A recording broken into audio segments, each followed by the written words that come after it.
സൗദിയിലെ മിക്ക പ്രദേശങ്ങളിലും ബുധനാഴ്ച വരെ ശക്തമായ മഴയ്ക്കും കാറ്റിനും സാധ്യതയുണ്ടെന്ന് കാലാവസ്ഥാ നിരീക്ഷണ വിഭാഗം അറിയിച്ചു. വെള്ളത്തിന്റെ കുത്തൊഴുക്കും ആലിപ്പഴവും ഉണ്ടാകാനിടയുണ്ട്. ജാഗ്രത പാലിക്കണമെന്നും സുരക്ഷിത സ്ഥലങ്ങളിൽ കഴിയണമെന്നും സിവിൽ ഡിഫൻസ് അഭ്യർത്ഥിച്ചു.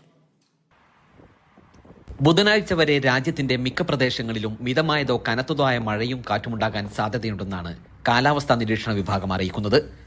മക്ക മേഖലയിൽ തോയിഫ്, മെയ്സാൻ, അദം, അൽ അർദിയാത്ത്, അൽക്കാമിൽ എന്നിവിടങ്ങളിൽ ശക്തമായ മഴയ്ക്ക് സാധ്യതയുണ്ട്. കൂടാതെ ഇവിടങ്ങളിൽ വെള്ളപ്പൊക്കം, ആലിപ്പഴ വർഷം, ശക്തമായ കാറ്റ്, മണൽക്കാറ്റ് എന്നിവയും പ്രതീക്ഷിക്കുന്നു. അതേസമയം മക്ക നഗരത്തിലും സമീപ പ്രദേശങ്ങളായ ജുമൂം, ബഹ്റ, റാനിയ, കുർമ, മോയ എന്നിവിടങ്ങളിലും മഴ നേരിയതോ മിതമായതോ ആയിരിക്കും. റിയാദ് മേഖലയിലും മിതമായ മഴയായിരിക്കും ലഭിക്കുക.